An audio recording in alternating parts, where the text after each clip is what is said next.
Welcome back into the GSMC Sports Podcast for our final segment of the day, where I want to dive into what was in large part one of the biggest surprises of the weekend, and that was the Carolina Panthers going into Las Vegas and just balling out, and specifically a certain red-haired quarterback in Andy Dalton becoming the first player in the NFL so far this season to throw for over 300 yards and 3 or more touchdowns, which I can't imagine who had that on their bingo card headed into the season, but what a performance from Dalton. And this is a win where you got to give credit to Dalton, who obviously comes in off of the bench, the veteran who really hasn't played much football in the past couple years and was just ready from the jump in this game. But it led to the entire offense actually looking competent. And as much as it was Dalton and, the 300 yards there and the passing touchdowns there, the running game looked revamped. It seemed like there was more push from the offensive line. Chuba Hubbard finishes this game 21 carries for 114 yards. The receiving core, Deontay Johnson, a career high in receiving yards with 122. Added to that, 8 catches for a touchdown. So this was night and day from what we saw from Carolina's offense for really since the beginning of 2023 up to this point. Now, obviously, this all coincides with Bryce Young, and this feels like it is a good amount of an indictment on him. And I think it's a couple different things. You do have to take into consideration the fact that Bryce Young, he was clearly still sort of seeing ghosts from last season, that when he was thrown into the fire then, it was a worse situation, I think all things considered, than what Carolina has now. Their offensive line is a little bit more put together. The Panthers this past offseason invest into 2 starting guards at very high prices in Damian Lewis and Robert Hunt to be able to shore up that push in the beginning. Bryce Young, somebody who already is on the smaller side, you're going to need blockers in front of you, and he didn't really get that in 2023. But that being said, it is pretty bad to see from what the Panthers were these first couple weeks of the season to this week, where now you sort of look at the overall situation and listen, the Panthers are not going to now all of a sudden be this team that is consistently, I'm thinking at least that they're not going to be able to put up 36 points a week. That they did also sort of benefit from playing a Raiders team that I just don't think that the Raiders are all that good. I think that win against the Ravens is going to be, looked at as one of the biggest flukes of the regular season. But, we'll see on that, TBD. But for the Panthers here, you got a pretty good rushing attack. Chuba Hubbard looked as good as he did. And, Deontay Johnson, I know that it's a little bit lackluster, but, Deontay Johnson, in terms of yards, generally speaking, I know that he obviously went on the massive drought in terms of actually catching touchdowns through the entire 2022 season that seeped into 2023. But Deontay Johnson is somebody who can, on a regular basis, get you in the realm of 1,000 yards. Maybe that's overstating it a little bit, but I don't think it's off. I think that he's been playing on some really bad Pittsburgh Steelers offenses these past couple years and still has put up 700, 800 yards. That now if, he's the number 1 wide receiver in maybe a situation that's a little bit more serviceable in Carolina. And it's still so crazy to say. Listen, Andy Dalton could come back and turn into a pumpkin next week, and I don't think that it would shock anybody necessarily. But I feel like now, Dave Canales has been an excellent play caller up to this point, which is what led to him having such a meteoric rise towards becoming the head coach of the Panthers. That, he's made his way with the offensive mind that he has, that now if he just knows that he can get a little bit more stability, it's not like the Panthers aren't without any targets, where you do have Adam Thielen, who got injured. I don't know what the severity of that is, so, we'll see on whether or not Thielen's there, but you draft Xavier Legette, a very talented wide receiver out of South Carolina, at the end of the first round as well. That there are Jonathan Mingo, somebody that, I think is probably more so leaning towards they reached on that pick, a second round pick from 2023. That's the thing, is the Panthers have been investing into trying to shore up the offense around the quarterback position to the point where, I think that there is a world that Bryce Young could find his way again.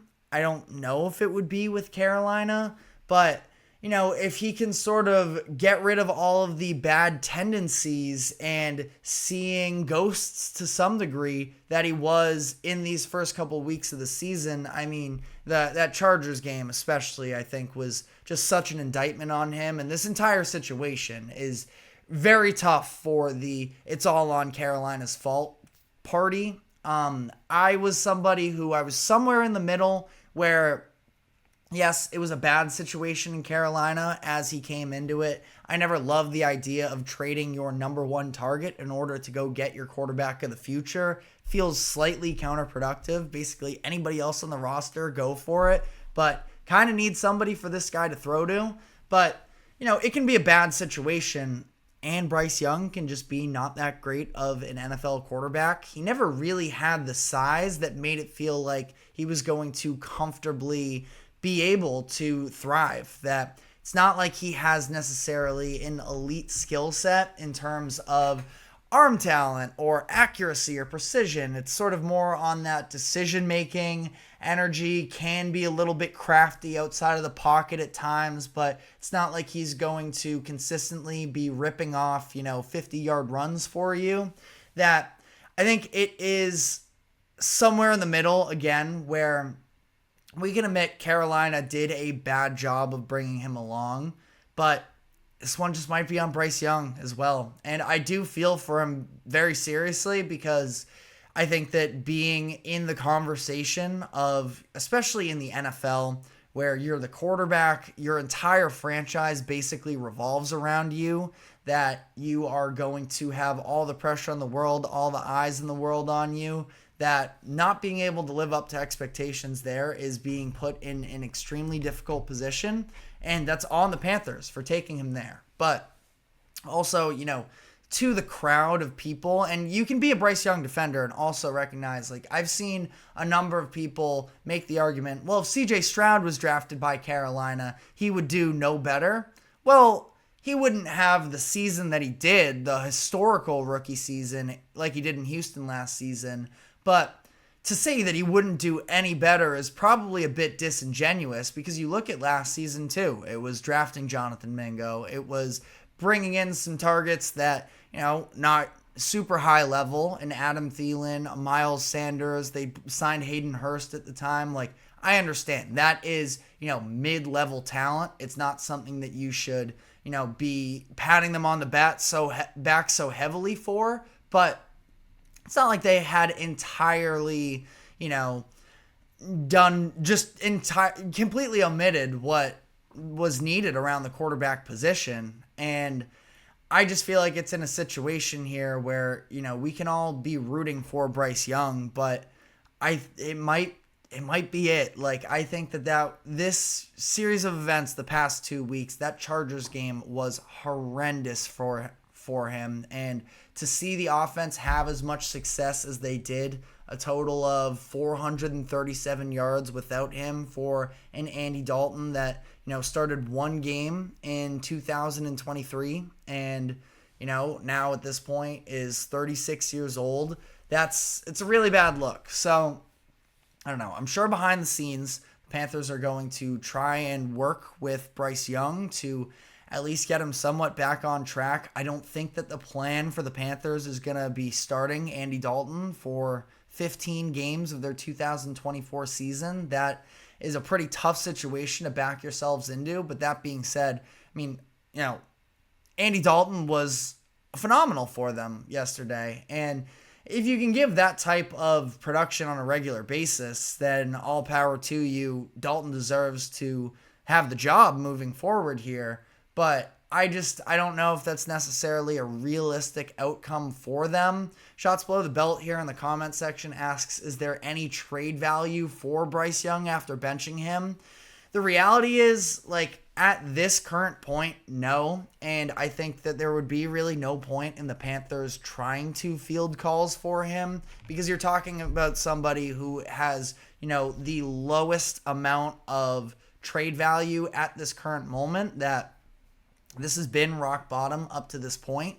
Now, if other teams inquire and are willing to, give up a more substantial pick, I can't imagine the Panthers would be able to get anything more than a 4th, 5th round pick. I mean, Justin Fields went for a conditional 6th this past year. He's probably going to be a 4th rounder based off of the clauses of how much playing time he gets. But, Justin Fields being a 4th rounder, we saw Kenny Pickett, who at least started competently more games than Bryce Young did, which is, that went for a 6th round pick this past year. That I think it's going to be really hard to move off of Bryce Young. Now, there are teams out there like the Titans maybe, or maybe the Raiders that maybe could take a spin on him. I think the trade idea that I have liked the most up to this point is the Rams trying to get their hands on him to sort of have him grow up a little bit more under McVay and under Stafford, and having that be a succession plan. As Shots Below the Belt asks, is there a height requirement for a quarterback in the NFL? If there were, Bryce Young would be walking that line, because that's the thing, is he just doesn't have any outstanding physical tools to his repertoire, that it's really more so about the mental part of his game, which isn't really there up to this point either. So extremely difficult situation for Bryce Young. I wish for nothing but the best for him. I also love me some Andy Dalton. So if we're going to get Andy Dalton balling out on a regular basis here moving forward, I am so game for that. But I would also, whoever's starting at quarterback, there is potential. That's what we saw. Even if it's against the Raiders, who I don't think are a great team, there is a potential. We have now seen it with our own eyes of this Panthers offense being functional, that whoever it is, I think that, I just want to see the Panthers actually, they're such an eyesore. That's what they were the first 2 weeks in each of their blowout losses. They were hard to watch, and it doesn't have to be that way, very clearly. As I mentioned, I've been a little bit of a Deontay Johnson fan. I think that he gets a lot of flack for playing in a bad offense. Glad that he's now hoping to get an opportunity as a fantasy football owner. Very excited to see him maybe have some value as well. But that is all the time we have for today. Thank you very much for tuning into the GSMC Sports Podcast. Thank you to all of you who are using the comment section. We really appreciate your input as well, and we like to make this show a little bit more fun and interactive as well. Get comments like from Shots Below the Belt talking about get Bryce Young a step stool in the pocket. Always fun to interact with you guys here as well. But again, that is all the time we have for today. So we will be back tomorrow afternoon, same time as always at 2 o'clock p.m. Eastern. We'll be reacting to the 2 Monday Night Football games from tonight, and we will be breaking that down. Remember to like, follow, subscribe wherever you keep up with us. And be sure to check us out on social media as well for more exclusive short content. We will see you tomorrow. Take care.